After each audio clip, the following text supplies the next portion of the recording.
சர்வசக்திக்கும் வணக்கம். எல்லாம் அவன் துணை. காரக ஜோதிடம் அரியலூர் திருஞான சம்பந்த ஜோதிடர்.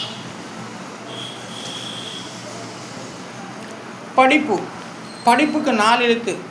அதற்குரிய எண்ணிதான் 9, 6, 6, 2 இதெல்லாம் கூட்டாக்க 23. அதோடைய விதி என்பது 5. படிப்பு மேலே மேலே படிக்க போகிறோம்னாக்க உண்மையில் சொல்லணும், உண்மையாக நடக்கணும். அதுக்கு தான் நம்ம படிக்கிறோம். மேலே மேலே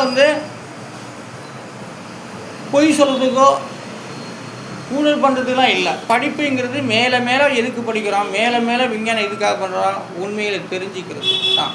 அதான் படிப்புங்கிறது படிச்சுக்கிட்டு ஊழல் பண்ணுவோம், கொலை செய்வோம், கூட்டை மாற்றி பண்ணுறதுக்கெலாம் இல்லை. படிப்புங்கிறது உண்மையானது. படிப்பு இல்லைன்னா ஒன்றுமே இல்லை. அதனால் படிப்பு என்ற ஒரு எண்களிடம் 9, 6, 6, 2 இதெல்லாம் கூட்டா 23. அதோடைய விதி என்பது 5. அப்போ படிப்பு மேலே மேலே நம்ம படிக்கிறோம்னாக்க உண்மையில் பேசணும், தெரியாதவங்களுக்கு வழிகாட்ட வேண்டும், காப்பாற்ற வேண்டும், நாட்டை காப்பாற்றணும், வீட்டை காப்பாற்றணும், ஊரை காப்பாற்றணும், மத்திய மந்திரிகளை காப்பாற்றணும், பிரதமரை காப்பாற்றணும், அலுவலகத்தை காப்பாற்றணும், பள்ளி நிர்வாகத்தை காப்பாற்றணும். அதுக்கு தாங்க படிப்பு. படிப்புன்னா ஊழல் செய்யறதுக்கு இல்லை. படிப்புன்னா உண்மையில் பேசுகிறதுக்கு தான். நான் இப்போ சொல்கிறேன்னாக்க உண்மையை தான் நான் சொல்லிக்கிட்டு வரேன். நான் பொய் சொல்லணும்னா எவ்வளோ சொல்லலாம் இல்லையா? ஆனால் படிப்புங்கிறது படிப்போட விதியின் 5. அதற்குரிய எண்ணிடம் 9, 6, 6, 2 கூட்டா 23. அதோடைய விதி என்பது 5. அடுத்ததாக குழு என்ற வார்த்தைக்கு 2 எழுத்து. அந்த 2 எழுத்துக்குரிய எண்ணிதான் 3, 8 இதெல்லாம் கூட்டாக 11. அதோடைய விதி என்பது 2. அப்போ குழுவோட விதி எண் 2. இப்போ ஒரு மக்களை குழு சேர்ந்த 10 பேர் 100 பேர் சேர்ந்தாலும் குழுக்கள் உருவாக்குறாங்க. அதன் மூலமாக லோன் தராங்க, கடன் கொடுக்குறாங்க, கடனை வசூலிக்கிறாங்க. அப்புறம் மீண்டும் பட்டி பணம் சேர்ந்தா அப்படி இப்படியே அதாவது குழு. அதுபோல் குழுக்குக்காரங்க ஏதாவது பிரச்சனை பண்ணால் அந்த குழுலேருந்து நீக்கி விடுறாங்க. அது செல்லுலேயே கூட போய் எல்லாமே குழுலாம் வச்சுருக்காங்க. அந்த குழுவில் ஏதாவது பிரச்சனை பண்ணால் அவங்கள டெலீட் பண்ணியிருப்பாங்க, க்ளோஸ் பண்ணியிருப்பாங்க அந்த இடத்த விட்டு. அப்போ அவங்க அந்த இடத்துக்கு இல்லை. குழுவில் இருக்கிறவெல்லாம் நல்ல விதமாக குழுவை பாராட்டி பேசிகிட்டு இருக்கிறவரை தான் அந்த குழுவில் உன்னை அனுமதிப்பாங்க. இல்லைன்னா கிடையாது. இல்லைன்னா உன்னை குழுவில் அராஜகம் பண்ணால் உன்னை உடனே டெலீட் பண்ணிவிடுறாங்க, உன்னை நீக்கி விடுறாங்க. அதுபோல் தாங்க குழு. அதுபோல் தாங்க நீங்கள் இன்றைக்கி அமைச்சர்கள், முதலமைச்சர்கள், பிரதமர்கள், மத்திய மந்திரிகள் எல்லாமே அப்படி தாங்க. நீங்களும் அந்த குழுவில் இருக்கீங்க. அந்த வாட்ஸ்அப் குழு எப்படி இருக்கோ அப்படி தான் நீங்களும் இருக்கீங்க. நீங்கள் ஏதாவது கட்சிக்கு துரோகம் பண்ணாக்கா உடனே உங்களை டிலேட் பண்ணிடுவாங்க. அப்போ அங்கேருந்து வரக்கூடிய இதுக்கு உங்களுக்கு எதுவுமே கிடையாது. தொண்டர் உங்களுக்கு மதிக்க மாட்டாங்க, தொண்டர்கள் உறுப்பினர்கள் உங்களை மதிக்க மாட்டாங்க. இப்படி தான் ஆசிரியர் எல்லா இடத்துலையும் குழு தான். அதனால் அந்த நிர்வாகி அட்மின் அப்படின்னு குழு போல் மேலே மேலே போக எல்லாமே அதுக்கு தகுந்த மாதிரி பிரதிநிதிகளாக இருக்காங்க. அவங்க பார்த்து செய்கிறது தான். அவங்க பார்த்து அந்த குழுவில் அந்த இதில் செஞ்சுக்கிறாங்க. உங்கள் பேரை எழுதுகிறாங்க. ஓகே, உங்களுக்கு உங்கள் பேரை சேர்த்தாச்சுங்க. பேரை சேர்த்தா உடனே பிரச்சனை பண்ணிக்கிட்டு இருந்தீங்கன்னாக்கா அந்த குழுவில் அந்த இடத்துலேருந்து உங்களை நீக்கிடுவாங்க. அதுலேருந்து உனக்கு எந்த பலனும் கிடையாது. நல்லதமாக எல்லா இடத்தையும் நல்லா பூந்து பேசிட்டு இருந்தாலும் உனக்கு மேலே மேலே உனக்கு பாராட்டுகள், கமெண்ட்டுகள், லைக்குகள்லாம் கிடைக்கும்.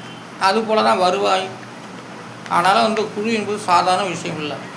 எல்லா இடத்துலையும் ஆசிரியரும் எல்லா இடத்துலையும் குழுக்கள் இருக்குது. அது உன்னை சேர்க்குறாங்கனாக்கா அந்த குழு தான். குழு போல தான் உங்களை வச்சுக்கிட்டு இருக்காங்க எல்லாமே.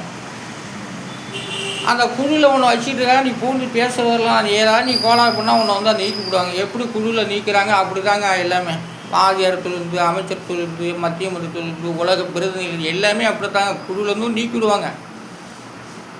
அதனால் குழுவோட விதியின் 2. அந்த 2ஆம் இடம் தான் இவ்வளவு சொல்லப்பட்டு வருகிறது. ஆனால் அது லாபஸ்தானத்துக்கு வருகிறது. அதனால் குழு அடுத்ததாக குழுவோட விதியின் 1. குழுவுக்கு 2 எழுத்து. அந்த 2 எழுத்துக்குரிய எண்ணிக்கை 2, 8 இதெல்லாம் கூட்டாக்க 10. அதோடைய விதி என்பது 1. அப்போது குழுவோட விதியின் 1. குழு 1 போல தான் இருக்கும். அது எப்படி எந்த வகை குழுவாக இருந்தாலும் பரவாயில்ல. அட்டையாக இருந்தாலும் சரி, குழுவாக இருந்தாலும் சரி, மண்புழுவாக இருந்தாலும் சரி, எல்லாமே குழு இருக்கிறதுக்கு விதின்னு 1. ஆனால் ஈரப்பதமான இடத்துல புழுக்கள் வரும், சாணத்தில் புழுக்கள் வரும்.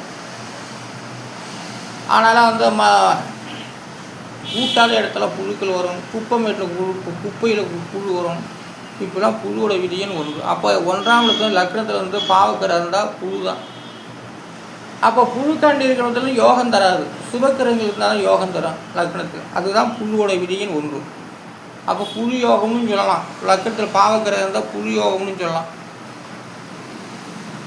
அடுத்ததாக வந்து மலடிக்கு வந்து 3 எழுத்து, அதற்குரிய விதி என்கிறது 2, அதற்குரிய எண்கிற 1, 4, 6 இதெல்லாம் கூட்டாக 11. அதோடைய விதி என்பது 2. மலடிங்கிறது பெக்காதலையும் சொல்லலாம், மலடிங்கிறது மலராதவங்களையும் மலடின்னு சொல்லலாம். இப்போல்லாம் கணக்கு நிறையா இருக்குது. மலடியோட விதியின் 2.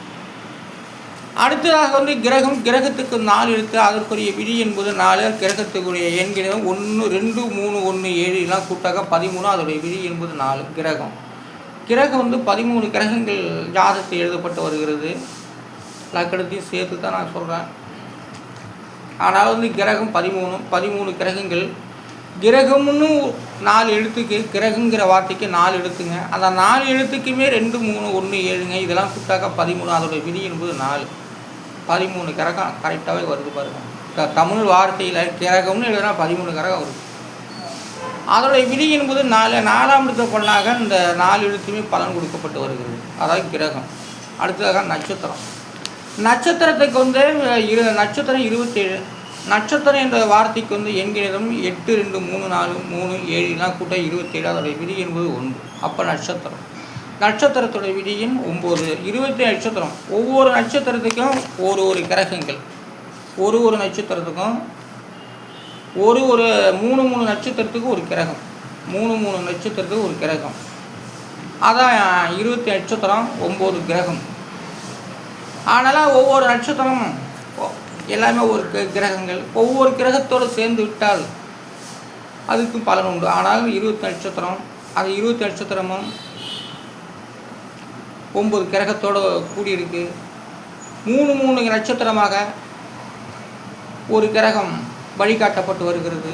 3 பேராக சேர்ந்து பலன் கொடுக்கப்பட்டு வருகிறது. அதுதான் நட்சத்திரம். அடுத்ததாக வந்து உதயத்துக்கு 4 எழுத்து, அதற்குரிய எண்கிணிதம் 3, 7, 2, 7 கூட்டா 19. அதோடைய விதி என்பது 1. உதயம் 1ஆம் இடம். நம்ம நாட்டில் வந்து உதிக்கிறது 6ஆம் இடம். சூரியன் வந்து உதிக்கிறது 6வது விதி எண்ணி. எங்கே ஒருத்தவங்க உதிக்கப்படுவது 1. உதிக்கிறது சூரியன் இரவு 1 மணிக்கும் உதிக்குது.